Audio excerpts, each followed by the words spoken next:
Hello guys, welcome back to my channel. आज मैं part ये हूँ लिव बिसाइड मी इस ड्रामा की एपिसोड 4 को एक्सप्लेन करूंगी। पर वीडियो को स्टार्ट करने से पहले अगर आपने मेरे चैनल को अभी तक सब्सक्राइब नहीं किया तो जल्दी से कर दीजिए।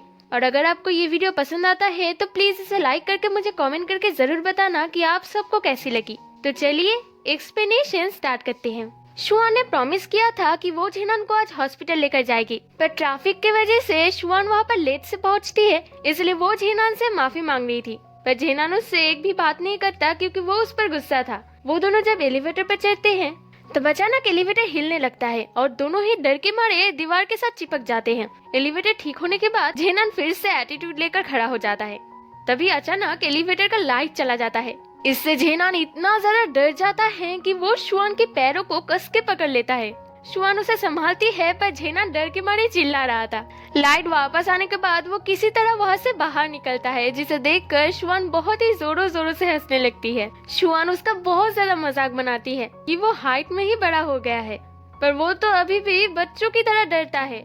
इसे सुनकर झेनान भी बहुत ज्यादा एम्बेरस हो जाता है, इसलिए वो शुआन से एक भी बात नहीं करता। हॉस्पिटल से निकलकर वो दोनों ही फिर से एक दूसरे के साथ फाइट कर रहे थे। तभी वो वहाँ पर जीरुक सिंह का एक फोटो देखती है और उस फोटो को क्लिक करने के लिए वो रोड पर चली जाती है। झेनान उसे संभलने के लिए कहता है, इसलिए शुआन पीछे आकर उसके फोटोज क्लिक करती है। झेनान उसके पास आकर उससे पूछता है, क्या तुम्हें ये पसंद है? शुआन कहती है, और नहीं तो क्या, ये इतने ज्यादा हैंडसम है और इतना अच्छा गाना भी गाते हैं।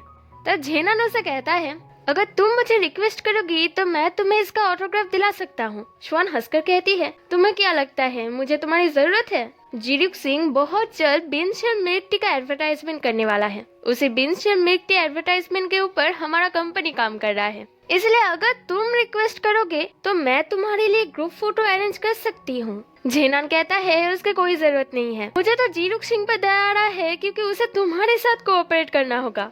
तभी झेनान कंफ्यूज हो जाता है और शुआन से पूछता है, तुमने अभी अभी कहा कि तुम्हारा कंपनी बिनशर्म मिल्क टी के ऊपर काम कर रहा है, तुम्हारे कंपनी का नाम क्या है? शुआन कहती है, ETTD।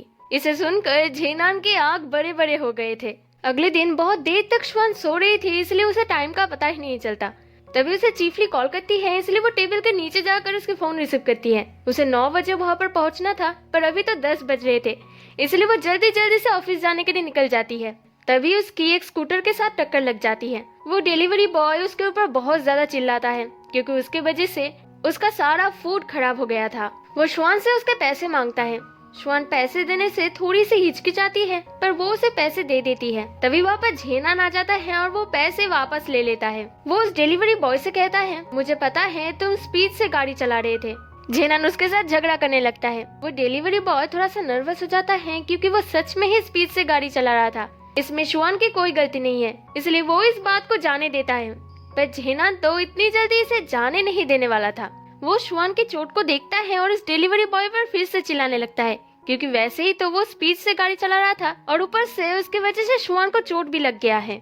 शुआन भी इसी मौके का फायदा उठाकर एक्टिंग करने लगती है, पर वो डिलीवरी बॉय वहाँ से भाग जाता है। फिर शुआन झेनान से थैंक यू कहती है, पर उसे तो पता ही नहीं कि झेनान उसके वो पैसे लेकर भाग रहा है। उसे जब पता लगती है तब तक बहुत ज्यादा देर हो गई थी क्योंकि झेनान ऑलरेडी गाड़ी में बैठ चुका था। शुआन भागते भागते ऑफिस पहुंचती है। तब छेंग उसे कहता है, चीफली बार बार आकर पूछ रहे थे कि तुम अभी तक आई या नहीं, पर मुझे लगता है कि आज तुम्हारी लकी डे है। चीफली जब भी इस टोन में बात करती है तब कुछ ना कुछ अच्छा होता है। शुआन भी खुश हो जाती है कि शायद उन्हें वो प्लान पसंद आई है, पर शुआन की किस्मत कहाँ अच्छी थी। ओके कंपनी को शुआन की वो प्लान पसंद नहीं आया है, इसलिए शुआन को जल्दी से इसे खत्म करके कल ही सबमिट करना होगा। शुआन जब घर वापस आती है तब उससे फिर से चाबी गुम हो गई थी, इसलिए वो चाबी को इधर उधर ढूंढने लगती है। तभी वहाँ पर झेनान आता है, इसलिए शुआन प्रिटेंड करती है कि कुछ हुआ ही नहीं, पर झेनान समझ जाता है। वो शुआन को अंदर आकर वेट करने के लिए कहता है, पर शुआन उसे मना कर देती है। वो हेल्प के लिए कॉल करती है, पर उन लोगों को यहाँ पर पहुँचने के लिए 3 घंटा लगेगा। इसे सुनकर झेनान हंसने लगता है और वहीं पर रुक जाता है। झेनान कहता है, 3 घंटे में तुम्हें जरूर प्यास लगेगी, अगर प्यास ना भी लगे तो तुम्हें बाथरूम तो जाना जरूर पड़ेगा। शुआन भी इस बात को सोचती है और उसके घर जाने के लिए मान जाती है। वो उसके बालकनी से फिर से अपने बालकनी तक जाना चाहती थी, पर झेनान उसे मना कर देता है क्योंकि उन लोगों ने डील किया है कि वो लोग फिर से ऐसा कभी नहीं करेंगे। शुआन झेनान के लिए खाना बनाकर लेके आती है। पर जेना ने अपना नाक बंद कर लिया था। शुआन उससे कहती है ये स्पाइसी नहीं है। तब जेनान उससे पूछता है तुम लोग हर रोज स्पाइसी चीजें कैसे खा लेते हो? शुआन कहती है ये बहुत ही सिंपल है, जब हम खुश होते हैं तब भी हम स्पाइसी चीजें खाते हैं, जब हम दुखी होते हैं तब भी हम स्पाइसी चीजें खाते हैं, और जब हम एक्साइटेड होते हैं तब भी हम स्पाइसी चीजें खाते हैं। जेनान उससे पूछता है अभी तुम क्या हो? शुआन कहती है आज मैं बहुत ही खुश हूँ। मैंने रात भर जग के जो प्लान बनाया था, ओके कंपनी के डायरेक्टर को वो प्लान बिल्कुल भी पसंद नहीं आया। तुम्हें क्या लगता है आज मैं खुश हूँ? तब जेनान देखता है कि शुआन के साइड में उसका आईडी रखा हुआ है। वो शुआन से कहता है क्या तुमने गैस ऑफ किया? शुआन पीछे मुड़ती है, तभी जेनान अपना आईडी तुरंत छुपा देता है। शुआन तब जेनान से पूछती है तुम क्या काम करते हो? जेनान कहता है मैं तुम्हारी तरह एक ऑफिस वर्कर हूँ। शुआन कहती है हाँ, हम दोनों सेम ही हैं। अभी तो मैं ये सोच रही हूँ कि मैं पार्टी ए को कैसे इम्प्रेस करूँ। तब जेनान उसे एक एडवाइस देता है, उसे पार्टी ए को इम्प्रेस नहीं करना है, उसे खुद को इम्प्रेस करना है। उसे अपने प्लान को अच्छे से सोच कर उसे करना चाहिए। अगर वो उसे पसंद आता है तो ही वो कस्टमर को पसंद आएगा। घर जाकर शुआन इसके बारे में बहुत सोचती है कि जेनान इतना भी बुरा नहीं है। वो फिर मन लगाकर काम करना स्टार्ट करती है। शू को भी वो काम बहुत पसंद आता है। वो कल शुआन को चीफ ली के साथ ओके कंपनी में जाने के लिए कहता है, जिसे सुनकर शुआन बहुत ही ज्यादा खुश हो जाती है। शुआन ग्रुप चैट में इसके बारे में कहती है। सब लोग शुआन को कांग्रेचुलेट कहते हैं। तब लीना शुआन से पूछती है क्या तुमने ठीक किया कि तुम कल क्या पहनोगी? तभी शुआन सोच में पड़ जाती है क्योंकि उसके पास तो सभी कैजुअल्स कपड़े हैं। तब लीना शुआन को एक एड्रेस सेंड करती है, वहाँ पर आने के लिए कहती है। लीना शुआन को एक एक्सपेंसिव स्टोर पर लेकर गई थी क्योंकि यहाँ पर लीना की कजन काम करती है। वहाँ के कपड़े शुआन को बहुत पसंद आते हैं, पर वो थोड़ा सा एक्सपेंसिव था जिसे शुआन अफोर्ड नहीं कर सकती है। तब लीना कहती है कोई बात नहीं, तुम इसे एक दिन के लिए पहन सकती हो, कल तुम इसे वापस कर देना। इसे सुनकर शुआन बहुत ही ज्यादा खुश हो जाती है। वो फिर उस कपड़े को अच्छे से रख कर उसे देखते देखते ही सो जाती है। अगले दिन छेंग उसे कॉल करके उठाता है। वो शुआन से पूछता है वहाँ पर सब कुछ कैसा चल रहा है? चीफली तो बहुत टाइम पहले यहाँ से जा चुकी है। तो शुआन ये सुनकर हैरान हो जाती है क्योंकि ओके कंपनी ने टाइम चेंज कर दिया है। ये बात चीफली ने उसे नहीं कही है। वो जल्दी से रेडी होकर भागने लगती है। तब जेनान उसे देख लेता है और उसे पूछता है क्या तुम शादी करने के लिए भाग रही हो? तब शुआन जेनान से ओके कंपनी में जाने के लिए हेल्प मांगती है। जेनान उससे पूछता है तुम इतनी जल्दी जल्दी में ओके कंपनी में क्यों जा रही हो? शुआन कहती है आज हमें काम के सिलसिले में वहाँ पर जाना था, पर उन लोगों ने टाइम चेंज कर दिया है, इसके बारे में मुझे नहीं पता था। जेनान उससे पूछता है क्या तुम्हें किसी ने इन्फॉर्म नहीं किया? शुआन कहती है चीफली शायद बिजी थे, इसलिए वो मुझे बताना भूल गई। तुम प्लीज जल्दी से चलो, अगर पार्टी मेरे लिए वेट करेंगे तब तो मैं मर गई। तब जेनान कहता है क्या होगा अगर पार्टी भी अभी तक नहीं पहुँचे तो? शुआन कहती है तुम्हें कैसे पता? तब जेनान कहता है मैं सिर्फ गेस कर रहा हूँ, लेकिन मेरा गेस हमेशा सही निकलता है। शुआन कहती है तब तो बहुत अच्छा होगा, लेकिन अगर मैं लेट पहुंची तब तो तुम गए। जेनान पूछता है अभी तुमने क्या कहा? शुआन कहती है नहीं प्लीज मुझे तुम जल्दी से छोड़ दो। फिर जेनान अपना स्पीड बढ़ाकर उसे जल्दी से वहाँ पर पहुंचा देता है। शुआन गाड़ी से निकलते ही भागने लगती है। वो जब अंदर जाती है तब वो बहुत ही ज्यादा खुश थी।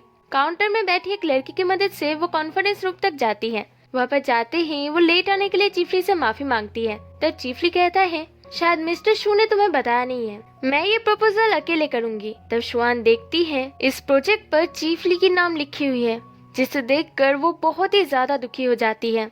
उसके वहाँ से जाने के बाद ही जेनान वहाँ पर आता है। जेनान वहाँ पर शुआन को ना देख पाकर चीफली से पूछता है क्या आप अकेली आई हैं? चीफली कहती है हाँ, मैंने इस प्रोजेक्ट पर काम किया है, इसलिए मैं यहाँ पर अकेले प्रेजेंटेशन देने आई हूँ। तब जेनान उस प्रोजेक्ट पर चीफली के नाम देखकर समझ जाता है कि आखिर मामला क्या है। उधर शुआन बहुत ही ज्यादा दुखी होकर उस स्टोर पर जाती है। वहाँ पर वो लीना को सब कुछ बताती है। लीना भी उसे हक करके संभालती है, पर बेचारी अपने गम में इतनी ज्यादा डूब गई थी कि वो एक फूड के ऊपर बैठ जाती है। वो यहाँ पर कपड़े वापस करने आई थी, पर अब उसे पे करनी होगी। वो बहुत ही ज्यादा दुखी होकर आइसक्रीम खरीदने जाती है और उस आइसक्रीम को बहुत ही ज्यादा मीठा बनवाती है। वो अपनी गम में इतनी ज्यादा डूब गई थी कि वो आइसक्रीम ले जाना भी भूल जाती है। वापस आकर वो जब आइसक्रीम लेती है तब वो उसका पे करना भूल जाती है। वो मन ही मन बहुत बातें सोचती है कि हम लोग अपने सपने को पूरा करने के लिए इतना ज्यादा मेहनत करते हैं, पर ये दुनिया बहुत ही ज्यादा क्रूएल है।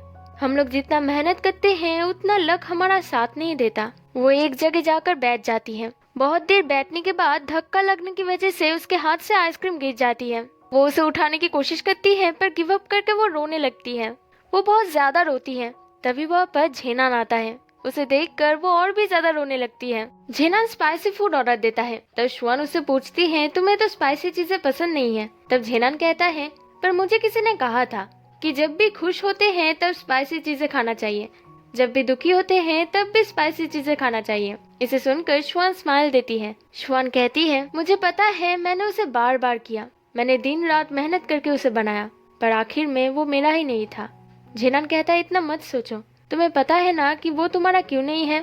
शुआन कहती है, हाँ क्योंकि मैं इंटर्न हूँ। जेनान कहता है, नहीं, क्योंकि अभी तुम उसे नहीं पा सकती, तुम्हें इसके लिए अपना बेस्ट देना होगा। शुआन कहती है, मैं अब वो नहीं कर सकती। जेनान कहता है, हाँ तुम कर सकती हो, तुम एक बार सोचो, तुम्हारा काम अच्छा था इसलिए तो किसी ने उसे चोरी किया है, अब तुम्हें बहुत ज्यादा मेहनत करके वो एबिलिटी हासिल करना होगा। इसके बाद शुआन बहुत ही ज्यादा ड्रिंक करती है। वो इतनी ज्यादा ड्रंक हो गई थी कि झेनान उसे संभाल ही नहीं पा रहा था। वो रोकर झेनान से कहती है, पार्टी को कभी पता ही नहीं चलेगा कि वो डिजाइन मैंने बनाई है। झेनान कहता है, उसे पता है, उसे पता है। झेनान किसी तरह संभाल कर शुआन को घर ले आकर उसे सुलाता है। शुआन सोते सोते कहती है, पार्टी एक बास्टर्ड है। झेनान कहता है, हाँ वो बास्टर्ड मैं हूँ, पर मैं कितना काइंड हूँ ना। इसके बाद हम देखते हैं कि सुबह हो गई है और कोई शुआन को पकड़कर सोया हुआ है। शुआन जब मुड़ती है तब हम देखते हैं कि वो इंसान झेनान है। शुआन झेनान को देखकर चौंक जाती है। तब झेनान उसे पुश करके बिस्तर से नीचे गिरा देता है। शुआन उठकर कहती है, तुमने मुझे नीचे क्यों गिराया। तब वो देखती है कि वो सपना देख रही थी, वहाँ पर झेनान नहीं था। इस सपने को सोचकर शुआन बहुत ही ज्यादा मुस्कुराती है और वो शर्माने लगती है। और इसी के साथ ये पार्ट खत्म हो जाता है। जल्दी मिलते हैं नेक्स्ट पार्ट के साथ।